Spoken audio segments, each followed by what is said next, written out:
estudiantes del segundo semestre de la carrera de psicopedagogía. A continuación vamos a hacer 4 preguntas con referente a la etnografía en la educación. ¿Me podría contestar, por favor, cómo se aplica la etnografía en el campo educativo? Bueno, en primer lugar, gracias por esta oportunidad, pero siempre hay que considerar que, bueno, yo no soy del campo específico de la etnografía, aún a pesar de que, como me has comentado que es dentro del campo educativo, voy a hacerte cierto paralelismo, vamos a decir. La etnografía, al tratarse del comportamiento, del análisis de las personas, del análisis de situaciones en vivo y en directo, vamos a decir, dentro de la realidad, pues yo creo que asimismo la etnografía en lo educativo se trata de estas situaciones precisas, específicas, de ahí su carácter inductivo. Y de hecho la etnografía aplicada en la educación nos ha permitido ver los cambios, las transformaciones, las variaciones, incluso cuando, por ejemplo, tenemos una reforma, cómo la gente reacciona a esa reforma, que puede ser en diferentes situaciones y contextos. ¿Cuál sería el objetivo de la etnografía en la educación? Bueno, yo creo que el objetivo sería como explorar esos nuevos acontecimientos y ver las reacciones, las consecuencias, causas y consecuencias de ciertas reformas, cambios, transformaciones, reacciones ante incluso las aplicaciones metodológicas. Entonces, considero que es como una especie de oportunidad de acercarte al hecho mismo educativo. ¿Cuáles serían las características de la etnografía educativa? Bueno, te voy a decir como en general, ¿no? Desde mi visión yo creo que las características es que es altamente naturalista. Efectivamente la etnografía es fenomenológica, holística, y pues estas características hacen que la etnografía pueda a veces decirse que es un asunto sumamente subjetivo, cuando puede ser ese como sesgo, pero yo creo que como es fenomenológico, tú tienes como etnógrafo de ser muy imparcial y estar en la realidad, convivir con la realidad, ser parte de, pero también como eliminar ese sentido de sorpresa, ¿no?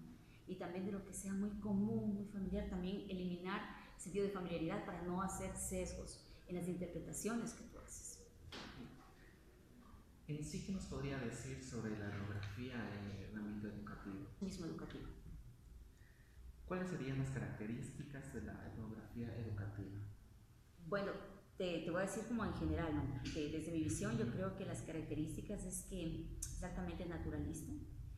Efectivamente la etnografía es fenomenológica, holística, y pues estas características hacen que la etnografía pueda a veces decirse que es un asunto sumamente subjetivo, cuando puede ser ese como sesgo, pero yo creo que como es fenomenológico, tú tienes como etnógrafo de ser muy imparcial y estar en la realidad, convivir con la realidad, ser parte de, pero también como eliminar ese sentido de sorpresa, ¿no?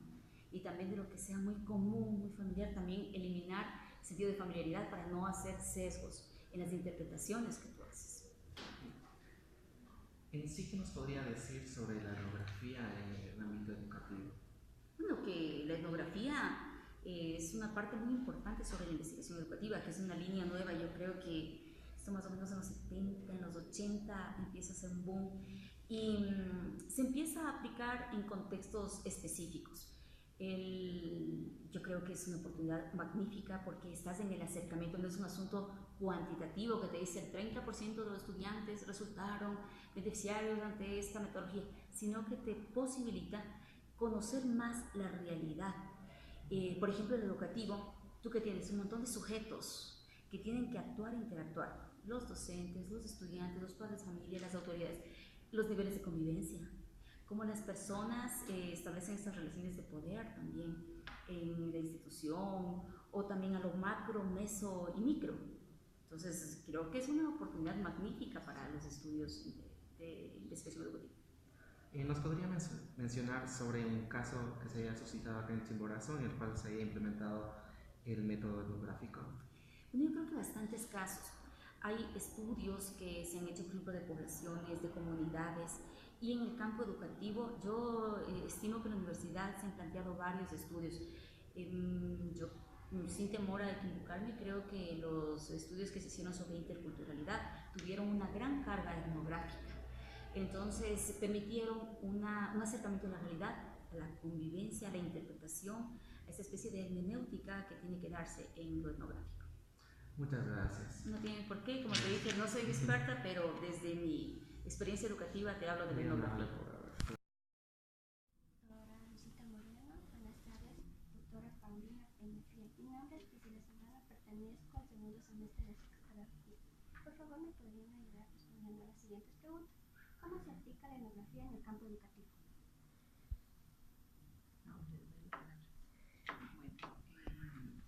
Respondiendo a lo que usted nos manifiesta, a la pregunta ¿qué es etnografía educativa? Debemos considerar que de dónde viene el término etnografía, que hace referencia a lo que es el entorno, la cultura, y si hablamos de educativa es el contexto educativo.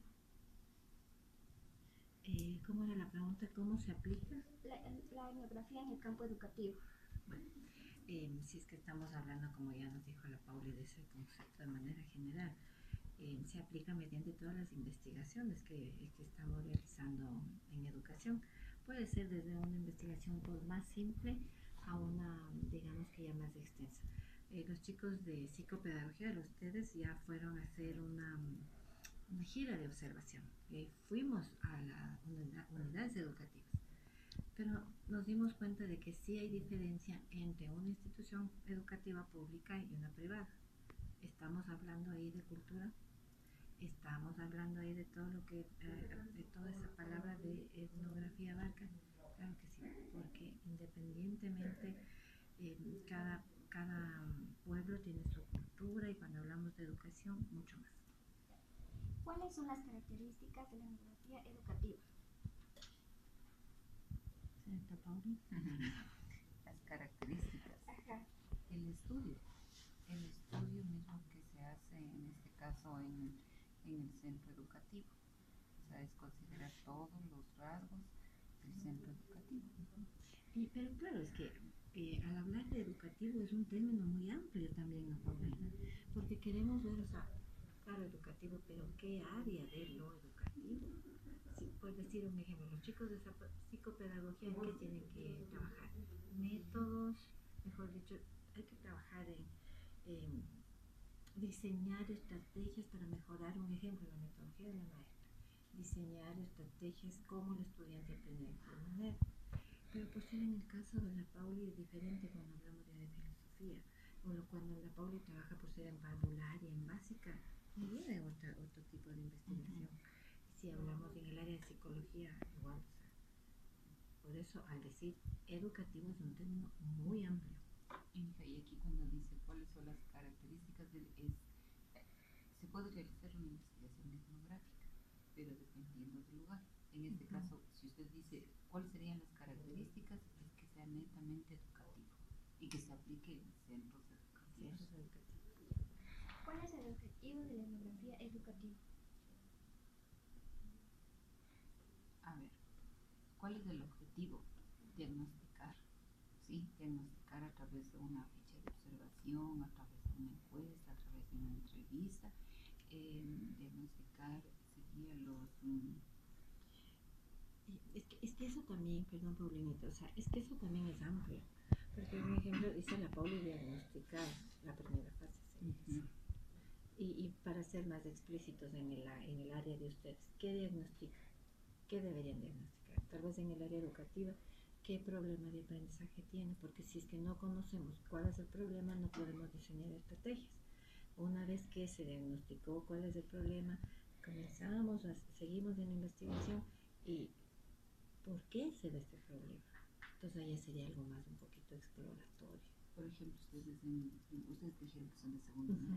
Ya, por ejemplo, en primero, ustedes deben haber hecho el diagnóstico de la política pública, ¿no es cierto? Entonces, ¿qué hicieron ustedes? Fueron a diagnosticar si todo lo que contiene la política pública, los objetivos del buen vivir, en realidad se cumple o no en el entorno, en las instituciones, lo que decía Lucita, no es el mismo entorno de las públicas como de las privadas. Entonces ahí hicieron, o sea, es ir al centro y ustedes tener la oportunidad de constatar, verificar. Pero aquí hay que mencionar algo súper importante de todo lo que dice la Paulinita. Fueron ustedes a la unidad educativa a ver si se cumplen las políticas, pero las políticas que tenemos nosotros, ¿no? Porque a veces se hace investigaciones, en psicología tenemos ese problema, se aplica test o escalas que no son de nuestro medio. Y puede ser que un coeficiente intelectual para un niño de Estados Unidos sea alto, pero acá ya va a salir como que tiene algún retardo. Miren, o sea, todo eso hay que ver, hay que considerar. Por eso, cuando se fue a hacer la gira de observación, se consideraba las políticas públicas de nuestro entorno, si se cumplían o no. A eso también hace referencia con etnografía.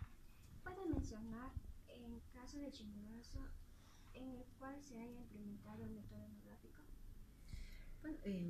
Bueno, a ver, si es que hablamos de investigación, hablamos de una investigación, hay tres enfoques, el cualitativo, el cuantitativo y el mixto. Pero cuando hablamos de esto, etnografía por lo general son cualitativos, entonces sí se trabaja. Es que, o sea, por ejemplo, aquí en este punto, donde se puede mencionar en un caso, todo lo que se hace la investigación, todas las investigaciones etnográficas que se hayan realizado sobre los centros educativos, o sea, se reporta. ¿Cómo podríamos decirles específicamente a través de las tesis? De las tesis que hacen los niños chicos. Entonces, eso sería una base, pero sí se ha realizado esa investigación etnográfica. Que tal vez en todos los proyectos de investigación no se hable de etnografía, excepción de sociales. Yo creo que los compañeros de sociales deben manejar ese término. Sí. Ellos, porque ellos, o sea, ahí se aplica más. Porque también depende, en psicología casi no son cualitativas. Entonces, bueno, sería digamos que una mixta, algo mucho, pero ya esto más se maneja en sociales, ¿no? Sí, en sociales y en la investigación. O sea, en la investigación, cuando usted ya sale a realizar la investigación, está aplicando una investigación, o sea, está aplicando el método etnográfico. Muchas gracias por su colaboración.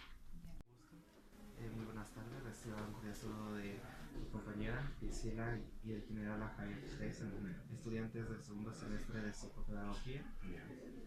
Bueno, a continuación vamos a formular unas 3 preguntas con respecto a la etnografía en educación. ¿Me podría usted, por favor, decir cómo se aplica la etnografía en el campo educativo? Bueno, realmente existen ciertos paradigmas que como educadores considero que han sido superados hasta el día de ahora, ¿no? Nosotros, al estar ubicados en la región central del país como tal, al igual que Cotopaxi, Tungurahua y gran parte del oriente ecuatoriano, está concentrada en nuestra provincia una gran cantidad de población indígena, ¿no? Al hablar nosotros acerca de la etnografía, estamos hablando acerca de aquellas etnias o aquellas culturas que pertenecen a una determinada población, a una determinada condición geográfica, que cabe el término, y obviamente eso se ve replicado en cuanto a los procesos de enseñanza-aprendizaje, ¿no? En cuanto a los procesos de enseñanza-aprendizaje. Entonces yo considero que la educación etnográfica en este caso es clave para nosotros poder llegar a los diferentes niveles o instancias educativas en cuanto a lo que corresponde con las diferentes culturas o etnias, en este caso arraigadas a una determinada provincia, en nuestro caso a la provincia de Chimborazo. En nuestra provincia existe una cultura definida que es una cultura purúa, ¿no? Que obviamente es de nuestra zona y obviamente tiene cierta influencia en ciertas provincias aledañas, ¿no? En este caso a Chimborazo como tal, y una cultura o una población o una etnia muy identificada en este sentido es la que nosotros tenemos en Colta, ¿no? Como tal, en las poblaciones de Colta, Cajabamba, son poblaciones indígenas ya bastante importantes de nuestra zona que tienen una política de reasentamiento, de reocupación del suelo, ya no solamente a nivel de campo, sino también a nivel de ciudad, y que de una u otra manera son actores indispensables en el convivir diario de nuestra provincia. Dentro de ellas, ¿cuáles serían las características etnográficas de la educación? ¿Cuáles son las características Etnográficas de la educación. Nosotros cuando hablamos de educación estamos hablando de que el docente en este caso tiene que hacer una evaluación previa de los educandos, ¿no es cierto? Y nosotros, por ejemplo, independientemente de la cultura o la etnia, nosotros tenemos que hacer un análisis de qué tipo de estudiante tenemos, ¿no es cierto? Existen, por ejemplo, estudiantes con una condición o una característica auditiva, hay otros que son pura y netamente visuales, y existe una condición que tiene que ver con el arraigamiento, en este caso afectivo, ¿no es cierto? Entonces es muy importante saber con qué estudiantes nosotros estamos contando al momento para poder determinar diferentes estrategias. Si una persona es visual, por ejemplo, ¿no es cierto? Nuestras clases tenían que ser más, o mejor dicho, deberían estar orientadas justamente a una mayor cantidad de gráficos o de material didáctico que ingrese por la vista como tal. Si es auditivo, nosotros hemos visto que a veces hay muchos estudiantes que posiblemente no nos están mirando en el momento de clases, pero posiblemente nos están escuchando o están haciendo alguna otra actividad y nos están escuchando. Entonces uno tiene que aprender a identificar cada uno de los casos, en este caso para saber qué estrategia tomar. En el caso muy particular de la etnografía educativa, uno, además de tomar en cuenta esos casos, uno debe tomar en cuenta ciertos valores de orden cultural, que son muy importantes en este caso durante el quehacer educativo, y implementarlo en los procesos de enseñanza-aprendizaje. Una característica muy propia, por ejemplo, de la etnografía educativa es el vocabulario que se pueda manejar en uno u otra institución educativa en uno u otro país. Por ejemplo, lo que se llama kibuz en otro país posiblemente no significa lo mismo. Entonces hay que tener mucho cuidado en el léxico que uno puede utilizar en el caso, o como una de las características que estarían definiendo, en este caso, una etnografía educativa. Y así otros valores o costumbres que son en este caso vinculados con la educación. Gracias. ¿Nos podría mencionar un caso en Chimborazo en el cual se implemente el método etnográfico? En nuestro caso muy particular como carrera de diseño, al iniciar la entrevista yo justamente les mencionaba de que nuestra carrera de diseño es una carrera que tiene como un objeto de estudio la comunicación visual. La comunicación visual. Entonces, en nuestro caso muy particular, nosotros que hemos evidenciado a nivel de provincia, por ejemplo, al tener un alto porcentaje de población indígena, hace falta estrategias de comunicación, en el sentido de que una persona que no ha venido, por ejemplo, del campo a la ciudad, como ponen un ejemplo, ¿no es cierto? Se le hace muy difícil discriminar qué indica el color amarillo, azul y rojo de los semáforos, por ejemplo. Hablan a nivel cromático, como una estrategia ¿no es cierto? Entonces, en los diferentes procesos que se realizan en diseño, cuando tenemos nosotros un factor cultural de por medio, se utiliza en este caso un método etnográfico en el cual uno hace un estudio de las costumbres, de una etnia o de una población determinada, ¿no es cierto? Costumbres, los lugares turísticos de la zona, ¿no es cierto? Hablamos ya como un condicionante geográfico en ese sentido. Estaríamos hablando acerca de esa experiencia previa que debería tener el usuario, en este caso muy particular de diseño, decíamos por ejemplo de una señalética o de un sistema se podría decir, de prevención, ¿no es cierto? En el caso de la semaforización, por ejemplo, que es muy importante y que se lo puede adoptar como una estrategia metodológica. Se hacen unas pizarras gráficas casualmente para el efecto y se hace una propuesta gráfica dependiendo de la intención que tengamos en este caso como comunicadores visuales. Muchas gracias por su atención. Gracias.